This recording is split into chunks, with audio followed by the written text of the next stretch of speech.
Those clothes actually included a satanic logo. Target is a perfect illustration of the slippery slope which is moral decline. Such corporate policies accelerate depravity and endanger our wives and daughters who use Target restrooms or changing areas. Learn more and sign the Target Boycott Pledge at afa.net. Welcome to Today's Issues, offering a Christian response to the issues of the day. Here's your host, Tim Wildman, President of the American Family Association.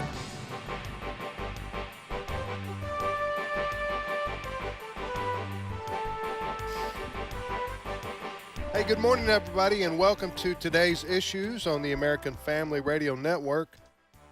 Today's Tuesday, March the 12th, 2024. And as always, we appreciate you listening to this show and American Family Radio. This is live radio for the next hour and 24 and a half minutes. We're going to be here talking about what's happening in our country and in our world. And joining me in studio is Ed Vitagliano. Good morning, Ed. Good morning, Tim. Wesley Wildman. Good morning. And Fred Jackson. Good morning, Tim. So there's four people here. All right. So yes, let's just assume we each have 25% mental capacity. Okay. So that's why we do this, people. You're getting 100% right here. You get one good brain. You're going to get one good brain out. We have a lot to talk about. Hey, before we get started, now Fred has stories that we have already discussed. Yes, in our story meeting, but I was just core prices, which include food and energy items, were up 3.8% from a year earlier. Well, it just kind of shocked me, and I just wanted to share the misery. You're saying the inflation is up 3.2 since when? Well, and they show, contrary to what Biden and the Democrats have been saying recently, that inflation is on its way back up. Yeah, Wesley, we're in a different place. I'm 61, so it's just Allison and me. So, we don't with kids, so education, entertainment, activities, those types of things. Yeah, so Wesley, my son, you have the everyday things like you do have You tell me about the grocery bill. That's right. You call so when I see you call it, it's coming. I know what's coming. It's the rant of the. And you can just put me on mute, and I'm gonna keep going. Seriously, the grocery store is a big place. You see this, right? Bill, things like that. Now I understand that just as life goes on, that there is pre-COVID. Okay, we would go to the store and we'd spend about $350 for every 2 weeks. Okay, so let's go with come at the grocery $350, give or take. So about $125 a week. Every 2 weeks you'd go to feed the family. Feed the family. Okay, I've up drastically, and then within the first 6 months of President Joe Biden being in office, it was now $550. Evidence. Right. We have a grocery checklist that we do online, and we pick it up at Kroger. This is the same list, okay? It's copied and pasted, and you click it, and that's how we budget. Yeah. So we didn't add anything to this when it goes down. That's what I'm. Is that like a 3 year an increase over 3 years? 2 years. 2 years. Okay. Yeah. Well, I do know, like on Facebook, not most of the people. Most of them, and they like but today's they issues. They consider you a friend. And they send me friend requests. Gotcha. I check, and so they're normal people. But I don't rent for the place where the apartment or home just continuing to go up. And these, listen, like you said, don't have it paid for already. For those who are into rentals, that's different. Yes. And so if I continue because I'm listen. Get Diane on the phone. I'm the main breadwinner, but there are people, they're getting hammered out there. Right. Especially if they get a garbage bill going up $10. And I was like, what's this about inflation? All right. Well, I can't argue with that. What am I supposed to do? Yeah. And you can't. And you reach a point though. I am at the point though. You can dig a burn hole in the backyard. A lot of old timers do that. A burn hole. What is that for? All that to say, a burn hole. Burn your garbage. Yeah. Actually, the garbage is the least of our problems. Yeah. Actually, if you live in the county or the city where we live, and I'm sure this is true all over the country, have enough to. I just take it and dump it in our our dumpster over here at the office or something like that. We don't roll our green. So, but I'm saying is you have to pay it whether you use it or not because it's part of public services. to bring all this back, the bottom line here is that everyone's getting better, or it's got better, or they can bring out whatever chart they want to bring at the press conferences. The bottom line is that the sticker that everyone has seen with Biden pointing at because it makes as far as I can tell, it makes people think the Biden administration. Nobody's buying it, and it makes it sound like President Biden, you're treating me like an idiot because it's not getting better. Don't tell me. That's right. Well, ignoring something and the lying about something are two totally different. It's one thing. It's one thing to not like. We're not. He'd be better off. And I know we're going on. Inflation is up. It's because we poured all that money in. We couldn't help it. Yeah. People were roses. How do you like Biden economics? Got a rose garden out here at the White House. So you don't think Biden should say something like this? I'm eating at the White House on your dollar. I'm flying around the country on the Air Force One on your dollar. Eating ice cream. Right. This ice cream is $20 a pint. Right. Thank you, America. Right. Oh boy. All right. Is that the inflation numbers have come out today? Yeah. And they're it's kind of stunning. Yeah, that's what started this. Yeah. Biden eats ice cream. Yes. Next story, Fred. Special Counsel Robert Hur is, and I mean, he is in the hot. Pardon? His brother is Ben. Ben. Okay. He looks a little different. He's in the hot seat today. He is the gentleman. Different places in Joe Biden's possession, in a house, in the garage with the Corvette, and documents were found.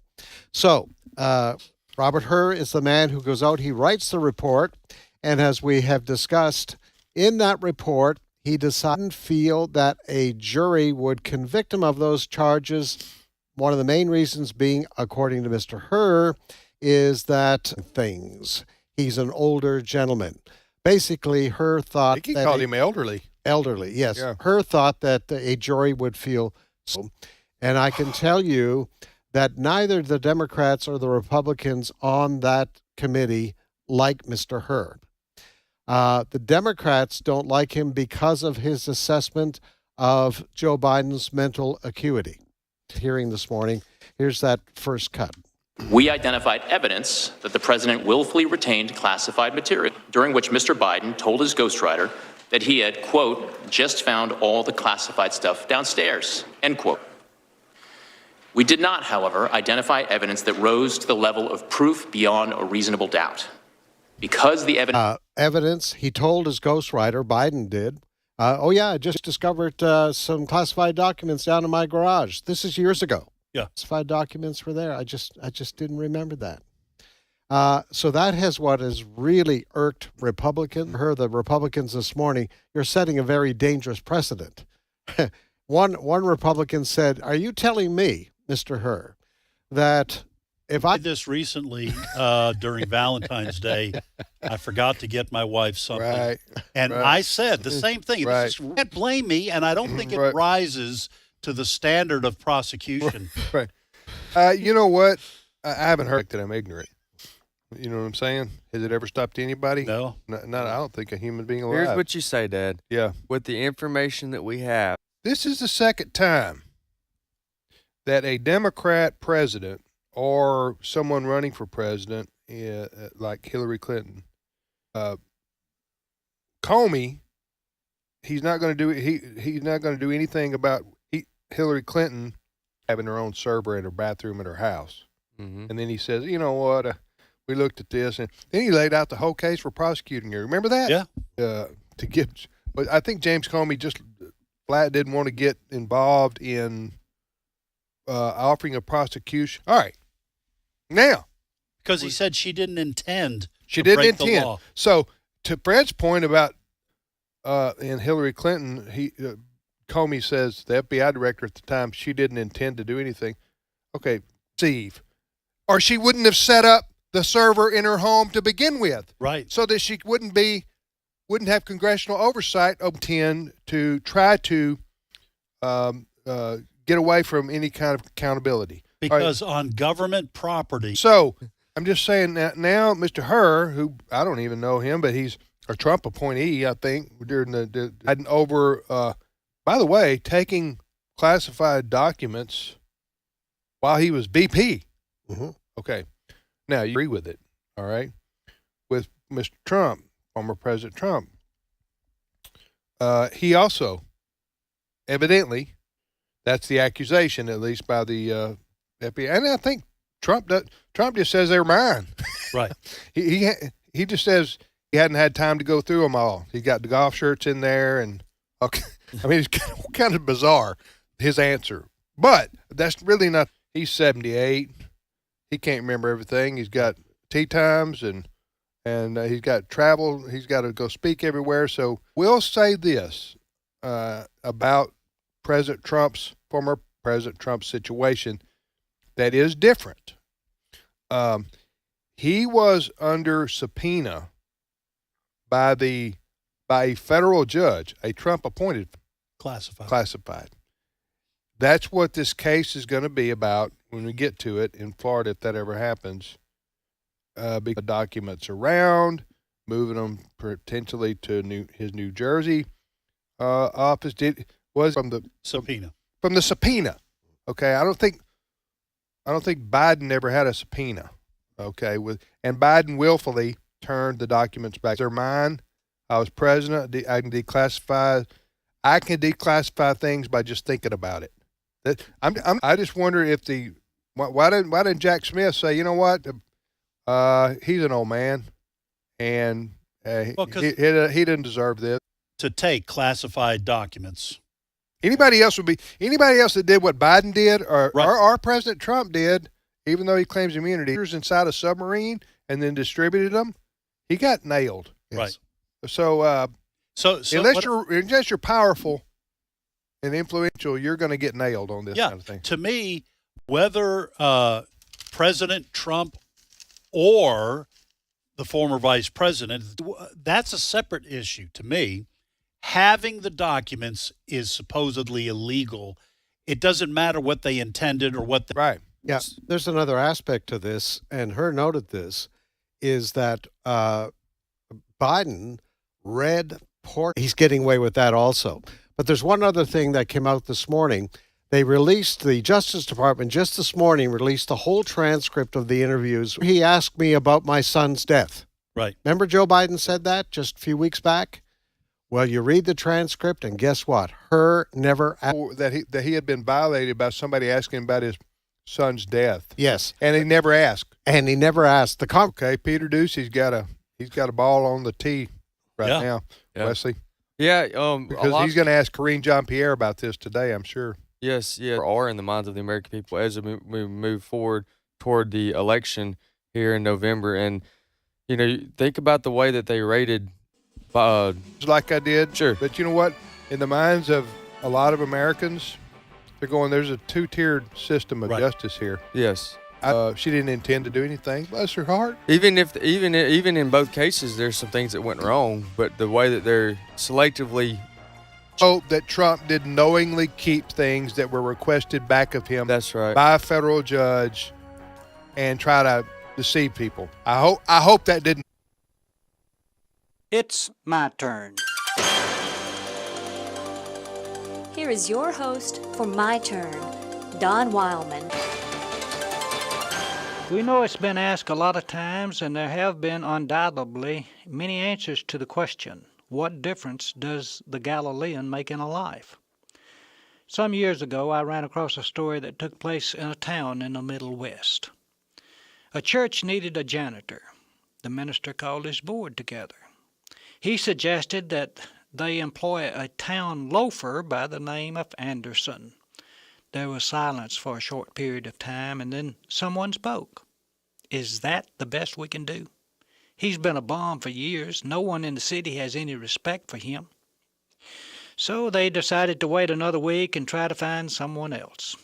Finally, in desperation, they employed the town bum. As time passed, he took pride in his work. He began to change. He began to take pride in himself. He kept the church clean and himself clean. He became polite, agreeable, and anxious to please. For a year, he sat on the back seat at every service and was a most attentive listener. Then one day he went over to the minister's home and asked if he could join the church. The minister was glad that he had made that decision. After another year, he went again to the minister and asked permission to teach a class of boys. He was granted the wish and was still teaching the class when the minister left for another church. Well, it was several years before the preacher came back to the town. Some of the faithful church members met him. One of them greeted the preacher and spoke to him. "I'll drive you over to the home where you are to be a guest. Your host was tied up in a board of directors meeting at the bank and couldn't get away. You are to stay at the home of Mr. Anderson." The minister stopped and looked at the gentleman. He had a puzzled expression on his face. The gentleman explained what had happened. "Mr. Anderson is now one of the most popular and respected men in the city," he said. "He's president of the bank. A wealthy uncle discovered the transformation that had come over his nephew and left him a fortune in his will. He still teaches a class of boys in Sunday school, and he's also still janitor for the church. Many times he has said that God cleaned my life and soul, and as long as I live, I will personally see that his house is kept clean." Well, there you have it. A town bum who took a job as a janitor when no one else could be found became one of the outstanding citizens of the city. That's what the Galilean did for him. He put purpose and meaning into an otherwise meaningless life. I think that this story is a living example of what the little Jew tent maker meant when he wrote, "If anyone is in Christ, he's a new creation. The old has passed away. Behold, the new has come." May I close by saying that this is not a new story about what the Galilean can do for one. It's an old story. It's also a story of what he could do for anyone when he has his way. This has been My Turn with Don Wildman, a production of the American Family Association. People have value, but just where does it come from? God created us in His image, as male and female. But the enemy is deceiving so many. We like to shake our fist at God and say, "Why did you make me this way? I don't like it. I'm going to define who I am for myself." We must stand on God's truth. Can we change God's words? Can we change the tense? It's just the tense of a verb. Come on. To be able to get along with everybody, we don't have the luxury to edit what God has said. In His Image is a life-changing film that takes you through Scripture and shares powerful testimonies to destroy Satan's attempts to pervert God's perfect design. There's only one last major holdout in society to shed light on what the truth is, and that is the church. Watch it again or for the first time. Get the 2 DVD set at resources.afa.net. resources.afa.net. For He has rescued us from the dominion of darkness and brought us into the kingdom of the Son He loves. Colossians 1, verse 13. American Family Radio. This is today's issues. Email your comments to comments@afr.net. Past broadcasts of today's issues are available for listening and viewing in the archive at afr.net. Now, back to more of today's issues.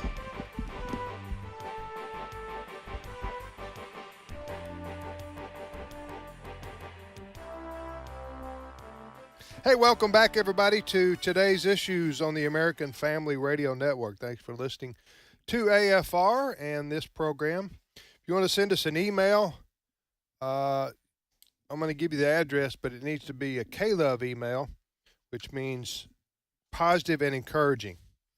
So here's the email address, comments@afr.net, comments@afr.net. And if it reaches a level of over-encouragement, what do we do with those emails? I don't think you can frame them. Frame them. We give those to Jonathan. He's our director of radio. Yeah. He's the one that just recently went on medication. Listen, I don't want to hear anything negative because I am living my best life now. Right? So you're on chapter 7. Or Uber encouraging. And or Uber. We will read those multiple times. Or Lyft. Either one's. Is on this radio network. Saturdays and Sundays with his program Cross-Examined. Very popular show here on North Carolina. Good morning, Frank. Good morning, gentlemen. How is everyone? Doing well. Have you been on the college campus scene lately? Well, actually, that's not far from New Orleans. It's Hammond. Hammond, I think you're correct, sir. Yes. No, I know I'm correct. But yeah, you don't want to cross swords with what of New Orleans, I think. You're a brave soul, Frank. You go right on to college campuses, and you don't get just people who agree. We always have atheists in the audience, and some of them will come up and ask questions or bring up objections, but that's fine because the truth can stand on its own. And God existed. Like, for example, they might say, well, there's too much evil in the world, so there can't be a good God. And all you need to ask is, what do you mean by evil? And if you ask this, so they're actually proving God by bringing up the objection. Exactly. And the other thing about that is I want to ask if they're subject to being asked a question. A discussion, yeah. Yeah, having a discussion. I want to say, pimps running around. What's wrong with hate? Yeah. Yeah, that would be a Frank Turek type question. What's wrong with? First of all, answer to that, or else it's just my opinion versus your opinion. Yeah. And what's defined is who gets to define it? Who gets to define what you've had on? Have been with a gentleman named Justin Burley. Right. And, am I reading it wrong? Well, does he mind me renaming him? Giving him probably a new pronunciation for his That would last be name? immoral. Okay. The topic you guys covered twice is the surprising rebirth of belief in God. That's on the Cross-Examined podcast. That's right. And he had a debate show called Unbelievable, where he'd normally have a Christian against an atheist or a Muslim or somebody that didn't believe in Christianity too. Particularly intellectuals, in recent years anyway, have become more friendly to Christianity. And that's why he calls his not Spider-Man, not the actor, the historian over in the UK who wrote a book a few years ago called Dominion, and sort of the bottom, consider himself a Christian, realized that his morality certainly came from Christianity. He was as a culture, he realized that his morality was much closer to Christianity than the Romans and the Greeks. I mean, even if they were married, they could have intercourse with anybody, male or female, but their wives, of course, whatever we wanted. And we could treat women poorly, and that would be fine. And nobody batted an eye. Now, Tom Holland and that's not a teaching of the Roman culture. That's not a teaching of the Greek culture. That's a teaching of Christianity. And this is why Paul, when he writes 1 Corinthians, that was revolutionary at that time. People didn't think that way. I'm actually reading that book. It's called Dominion. Okay. And it's written by an atheist. I don't think he's changed his religious beliefs, but he's basically saying, I don't think you are, that women's rights and monogamy and hospitals, orphanages, all of that. Rights, whatever they are, when in fact the very rights they claim to have, they would only have if Christianity were true. Pagan culture, they wouldn't be even rights in Islam or Hinduism. They would only be rights in a Christian culture. In fact, in the Roman and Christianity comes along. Now, it took a while, but Christianity resulted in the end of slavery. Well, in a lot of sold like property, that came from Christianity. That's right. And in fact, Dinesh D'Souza quoted a scholar. Slavery had no defenders because it had no critics. Wow. In other words, slaves. Right. It wasn't until Christianity came along did people realize that, no, this isn't right. Now, as you said, Ed, it took a while. One in Christ, slave or free, Jew or Gentile, male or female, that actually won the day in Western. And this before when having conversations with those that conflate the two of how our Christianity is supposed to influence, bringing a moral thought to politics. You're bringing your Christianity into politics. But I've always said, well, first of all, everyone, if you don't steal, everyone wins. If you don't, makes for a better society. It makes for a better society. So That's one of the things I've mentioned before, but I'm guessing that Christianity should influence every portion of your life, including politics. Yes, and not only that, but everybody's bringing a moral point of view to the vote. It's immoral. You see, you have if you're an atheist, you don't have any moral standard, objective moral standard outside of yourself to say this is right. And Christians, keep your That's religion, right. keep your religion out of these politics. Well, first of all, we're not imposing religion when we say don't Right. murder somebody. That's not just a religious view. Religion, we're legislating morality, and that's what all laws do. The only question is whose morality? And I don't want to legislate my morality or your morality. I want to legislate the morality. The one Thomas Jefferson said was self-evident. You ought not enslave people. You ought not commit adultery. Lie. You ought not Lie. steal. Yeah. You know this already.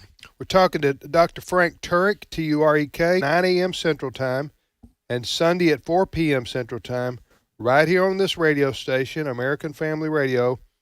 Frank has very central. Our Sundays at 4 p.m. Central. Wesley, did you have another question for Frank or no?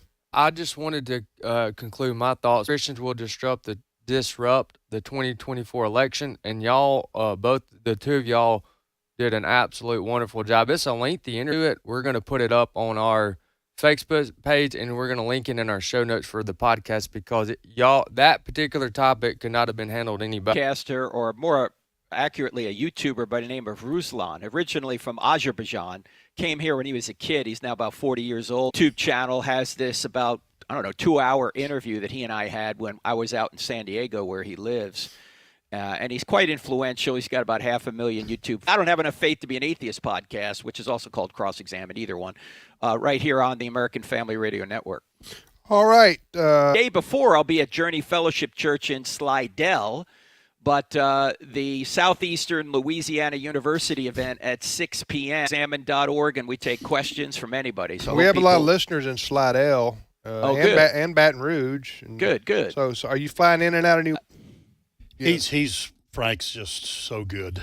That Ruslan guy, I've heard of him. I've seen little clips on YouTube of his story in there of how he came to America.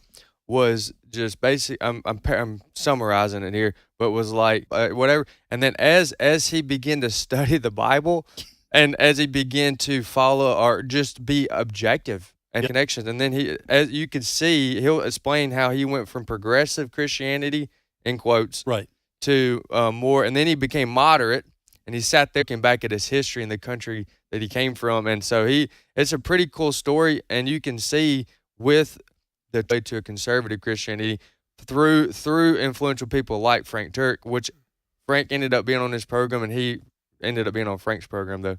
And the title of the podcast was How Christians Will Disrupt the 2024 Election. It's got a little bit, and it's got a lot of Frank's. So, Brent, we're putting that on our Today's Issues Facebook page? Okay. And if I would have known, I would have mentioned this one too, but Frank did it. Dr. Frank, for your walking.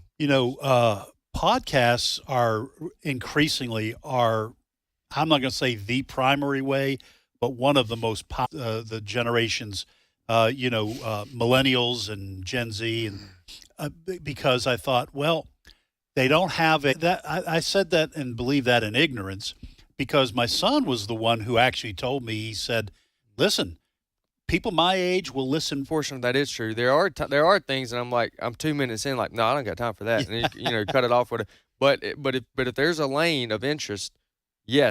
Maybe it was Dr. Alex McFarland had mentioned to me, and there's a guy named Joe Rogan. Yes. He's in Texas, and he's former moved to Texas probably. Yeah. He's former MMA, I think. An actor. Yeah. He's a former He's done actor. a little bit of acting. The podcasting world, okay? Now, I don't listen to him. I hear clips, and I read about his interviews with people and him. He is coming more and more conservative. If he'll, pray to God, his soul is saved. Right. But I'm saying is, these secular progressive God haters are going to kill our country. Yes. Yeah. Huh? And that's what that and freedom and liberty in our way of life, and so He's millions. Yes, to millions. He obviously got in trouble by, or a lot of pushback by the far lefts for many, many years on different things. Push him farther away from liberalism and progressivism is when he stood up on the COVID situation. Oh, yeah. That was his. He would have people on there like Peter McCullough, everyone. Yeah. Oh, he got crucified on that by well, liberals people were for demanding that Spotify. To the radio program Today's Issues on American Family Radio. Listen to American Family Radio. Tim, Ed, and Wesley right there. Ed's left-hand man. Wesley's to my left, folks. Whoa, you're to his left, Wesley? Oh, okay. I don't think Wesley's to the left of anybody. That would Tony and I come from the same vein. Yeah. Well, both our sons are there in the Tull of the Hun territory. All right, guys. I think we got a couple minutes. All right, back to you, Fred. All right, very quickly. A lot going on in Washington yesterday. The Senate. Anyway, the topic was the greatest worldwide threats facing the U.S. today, and I hope you're ready for this. FBI Director Christopher Wray Cross.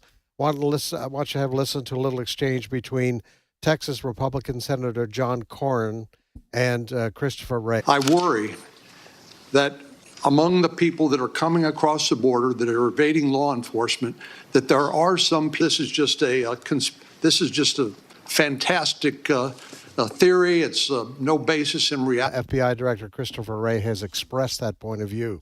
He is very concerned that ISIS connect. First, I want to say thank you to the FBI Director for being forthright. Expectation is something is going to happen, and he doesn't want people to say, you never said anything.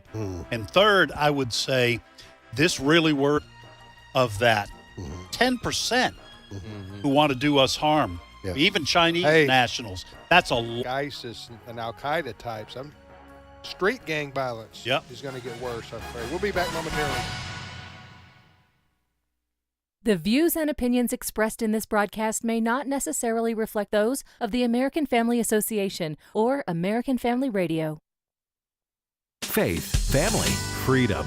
American Family Radio. At one time, there was one expressway to get urgent information. Aren't you glad for modern technology? Today, AFA Action Alerts can reach you in seconds with up-to-the-minute information that allows you to take action. These days, seconds can mean the difference between keeping our families safe or losing precious Christian freedoms. Sign up for Action Alerts today at afaaction.net. This is American Family Radio, a listener-supported ministry of the American Family Association.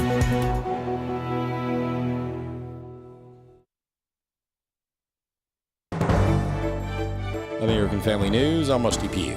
A school bus crash claims the lives of 5 people, including children, in west central Illinois. Jeff Manasso has more. A truck driver, a school bus driver, and all 3 children aboard the bus were killed Monday after the bus crossed over into oncoming traffic, slammed into a semi-truck on Route 24. Near Rushville, Illinois, both vehicles burst into flames. It's devastating. It's quite a tragedy, and our prayers go out to the families. It's something that we don't like to see ever. Schuyler County Sheriff Bill Redshaw, no word on why the bus crossed into oncoming traffic.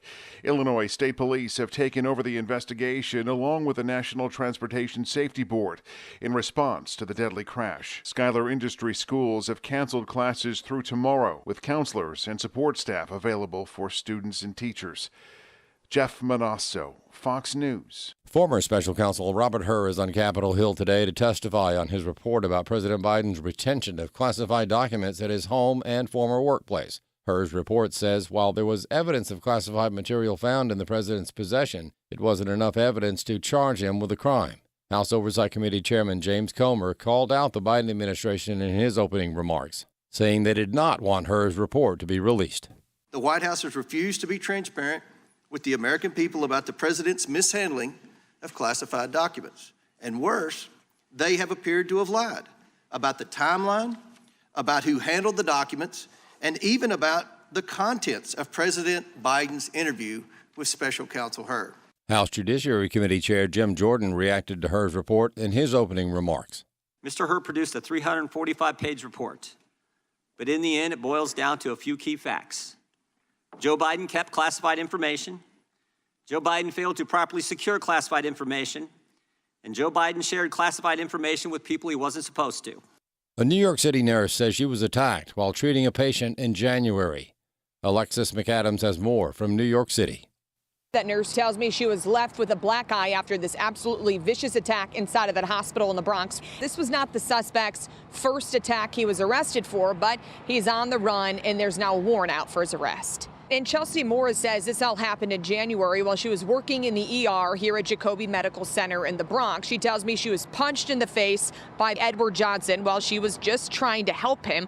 Johnson was arrested for assault, but just hours later, he was back out on the streets. Police telling Fox News that Johnson had already been busted for attacking a female doctor at another hospital twice. According to the New York Post, Johnson is an illegal alien who arrived in the U.S. a decade ago. 8 Days of Hope has landed in Amory, Mississippi to help the town recover from a devastating tornado almost a year ago. It's Friday, March 24th, 10:53 in the evening, and a monster EF4 tornado, almost 2 miles wide, has the northeast Mississippi town of Amory in its sights, and it's not slowing down.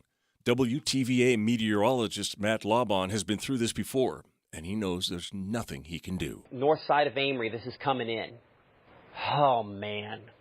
Dear Jesus, please help them. Amen. And he did. More than 4,100 homes were damaged or destroyed and not one loss of life within the city limits. It's now a year later, and 8 Days of Hope President Steve Tiber says they're the hands and feet of Jesus in town, ready to help for free. We have over 500 volunteers from the state of Mississippi here this week, but they're also coming from New York and Rhode Island and California. They're coming from Canada. You know, we had a volunteer the other day say, Steve, I'm coming, but where is Amory, Mississippi? It's their 20th rebuild, and they'll rebuild entire houses, put on new roofs and windows, remove trees, anything the homeowner needs. Roger's home was torn down to the frame. Somebody knocks on your door and says, we're here to help. You didn't expect it, did you? Yeah, they're real good to me.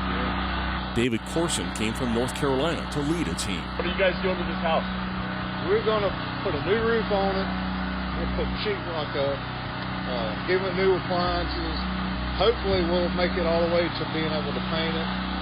I'm Steve Jordahl. More news online at afn.net and the AFN mobile app. I'm Rusty Pugh. Thoughts of the child you were carrying keep pouring over in your mind. A deep, unrelenting sadness overshadows your days, and you wonder if you will ever feel whole again. There is hope and healing from a reproductive loss. Call the International Helpline, 866-482-LIFE, and talk with someone who has been where you are. Your call is confidential, and we will help you find healing. 866-482-LIFE. Today's Issues continues on AFR with your host, Tim Wildman, President of the American Family Association.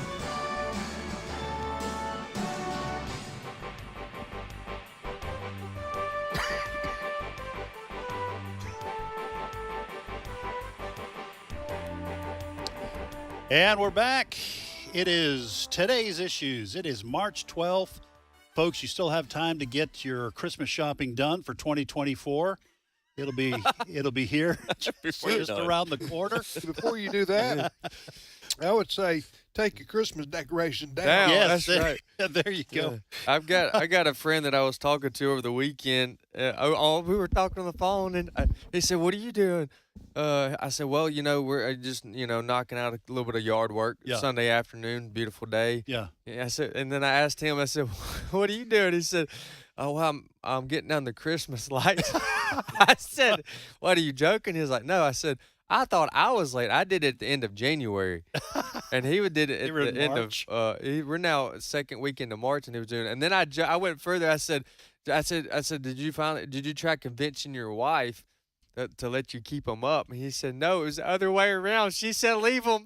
Oh, she said leave them up. Yeah, but of course he was taking them down. Well, you do reach a point where you have to question whether it's That's worth taking them down or not. Yes. Around July, they start becoming early for next Christmas. But I just thought it was funny. Usually it's the man going, "They're fine, and I don't want to have to take them down." Blah, blah. But she was the one that said, "You give me a chance to mention that." Just yesterday, I took my family, one of my baseball players that I coach and his family, I hope is set up a camp there, and they're serving the Amory community in Mississippi for 8 days. 8 Days of Hope has a coordinated effort to revive the community because it had a tornado come through just over a year ago, or right at a year ago. Right at a year ago, over to Amory with. We were given an opportunity to rebuild and to remodel Hatley, Mississippi's facility, and it was in bad shape before the tornado because it's a rural, local, small town of Fields.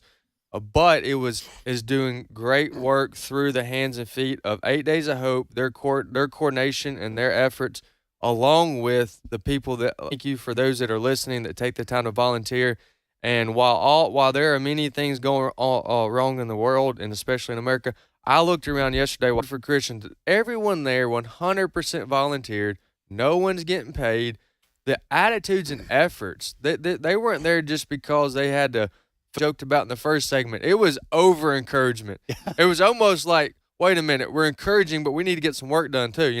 It was I think also the numbers are 1,500 volunteers, tornado destruction, and this is 8 Days of Hope has done tornado disaster relief. They did Mayfield is just amazing, and they. And so you and your family went down for that? Yes. Last thing I'll mention, I was the only grown man that was with our group. Yeah. And so I thought I needed to be there to make sure this group that I brought of ladies and kids, that I was there to make sure everybody stayed in line.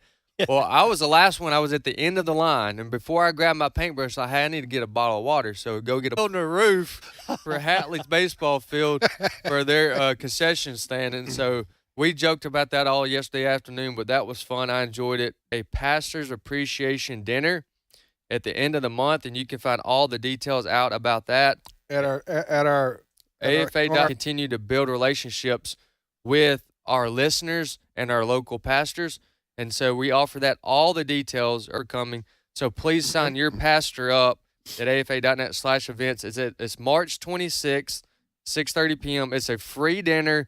And if you want to drive from Alabama, we're or Tennessee. Well, as long as you got a banjo on your knee. That's right. So someone from Tennessee. Day is that? That's March 26th, 6:30. All we do is ask that you sign up so that we have a head count and make sure that we have enough food and everything. Right. But it's just when our pastors have a lot on their plate, and we want to say thank you and begin building relationships with them. I do have little. A 5-minute, right? kind of a side gig I got going on. So anyway, pyramid scheme. Well, it's not a scheme. Oh, it's not a scheme. No, it's a real patiently waiting. How you doing, brother Steve? I'm well, thank you. I'm just sitting as Wesley shares his 3 minutes worth of stuff. I'm thinking the acorn doesn't fall far from the tree. No. I know, right? I want to add had to replace the heaters in the water heater we have, the Element. Yeah. And so some checking some electronics to make sure that there's electricity flowing to the terminals and that there's continuity through the Element. And I didn't have any of that. Anyway, we ran into, and he's asking what we're doing. And this guy, his name is Ryan, and he said, "Oh, I'll come over. I'll help you." Okay. He does all the electrical stuff. We start trying to drain the water heater. It's taken forever to drain the water heater. He didn't get out of my house until 11 o'clock. And to start early again this morning. Yeah. That's right. Yeah. His son, he's got about a 17-year-old son who had to. Yeah. And so I'm just very grateful. Thank you, Ryan. If you want to know what 8 Days of Hope is going to do next, where they're going, how you can volunteer if you want to. Not a disaster that happens here that makes the news that they're not there. Yeah. Every single time, if there's something that makes the national news, I call Steve Hyber. You guys going? Yeah, Saturday. That's right. And that website, folks, is 8daysofhope.com with all the words spelled out. 8 Days of Hope. We're down in Haiti and in the Caribbean, where they're having a meeting now to try to figure of different. Anthony Blinken is down there trying to figure out what to do with other leaders. He's not in Haiti. Jailbreak, right? Yeah. Well, explain what happened. Well, so they declared a state of emergency this month, Scherzer, and he is leading an alliance to overthrow the prime minister, whose name is Ariel Henry, who is out of the country, estimates that over 362,000 people have been displaced, half of them children. thousands have been killed in this thing. And okay, so Haiti, obviously, as you said, in the Caribbean, it's on an island that's divided by the Dominican Republic, right? Yes. So you got and Haiti has always been the poorest country in the Western Hemisphere, the most impoverished. Coup after another with those folks for the most part, like every 10 years. It's been. I mean, it's just now you basically have a jailbreak or two jailbreaks where all these criminals were released and they've got the guns and they're taking over the island, basically. What they're doing to decide are trying to figure out. All of them have pledged aid money and try to.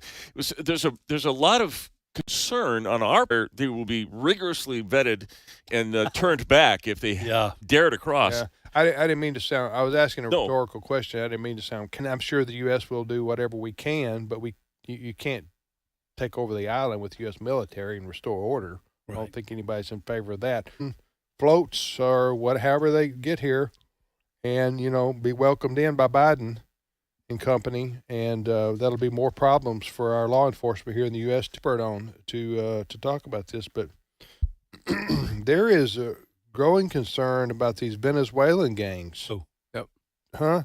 And a lot of them are coming to the U.S. They're similar to the Mexican drug. They're not sending their best. They're ruthless, and so that'll just be more problems for our local law enforcement. Blame somebody, you can blame Biden, Joe Biden, the president, in a large way. Young lady in Georgia. Yes. Lake and Riley. All right. Well, he hadn't been convicted yet, so it's alleged that some of these gangs in Haiti, because a bunch of people broke out of prison, that one of these gangs to mess around with. I think Haitian gangs have been in some of our large cities for a while now. So where you can make money, and that's the United States. Yeah. They already have Haitian gangs here. If you want to start your own Haitian gang, if you want to start a criminal enterprise like other people do in D.C., you need to register with the government, become official. Get you some. Finding out that the federal government circulated a list of hate groups to U.S. banks and financial was compiled from and mostly all conservative groups, and they turned the information over to the Treasury Department's financial weaponization of the federal government. This is weaponizing the banking, and they did the government encouraged these banks to do what they're sees on that list, and they would go and to try to pay their employees or deposit something, and they'd be told your bank account is any of these so-called hate groups. I got a list of them, but we've been looking at the hate. Read the first two sentences. Hate is surging across the United States. Period. Figures released by the Southern Poverty Law Center. And it's not called tweeted anymore. What do you call X'd out? Yeah, he X'd out. Sent a message out saying that he might have said scam. Scam. But anyway, this is this group in Montgomery, Alabama, and they the longest standing group listed, huh? Yes, pay our fees, pay our dues. Yes, yes, we're just glad that their website about us, our page. They got stuff from 20, 25, 30 years. God, which never changes. So a lot of that stuff probably still applies. Yeah. So yes. So, but what they'll list us like with some neo-Nazi group. It's ridiculous, but it's not in the least funny. Is what happens is these like the Biden administration, Treasury Department. Okay, what they do here's why it's dangerous. The Treasury Department, for example, here, and it depends on from having this discriminatory, unfair label put on us and other groups. Family Research puts out a memo to banks all across America. Hey, these are groups you need to avoid doing business with. These groups are a hate group. This is them deferring to a politically driven, by the way, very discredited organization, the Southern Poverty Law Center. And the Democrats and Biden are liberal, extremely so, quote progressive. So they believe that any group of them, and so they're trying to this is where I have a real problem. You have the federal government through the Treasury Department, politically driven by Biden and the Democrats, trying to get back. We have been cut off before by Discover Card. Yes. And we got cut off by Stripe, which is a credit card processing company, got turned off overnight. Like I think we did with We'll Stripe. get a fair trial, fair No, discussion. I think one time with Stripe, we said, what are you talking about? So they farm out their definition of hate to another third party. That's right. They won't even defend their own decision. You just see what I'm saying? So anyway, that does happen. I didn't want to interrupt you. Yeah, but go ahead. What I was gonna say is in years past, they've also used that list in other areas. So we've had put out by then Obama's Department of Defense and also the Department of Justice. Problematic for any law enforcement or any bank or any business or any form of commerce to use, but it's way worse when the government gets involved and sends it down and says, here you go. Yes. It's a far left, and then the federal government adopts it as their list. Yep. By the way, the guy that walked into Family Research Council with a gun, ball field. That I don't remember. He was a nothing. Bernie Sanders financial FRC support. we don't want people to think this is recent. That's Thanks to Wesley, Ed, Fred, Steve, Brent Creeley, our producer, Frank Turek. Appreciate Frank being on with us today. We hope you have a wonderful afternoon and evening, and we'll see you back here tomorrow for another edition of Today's Issues.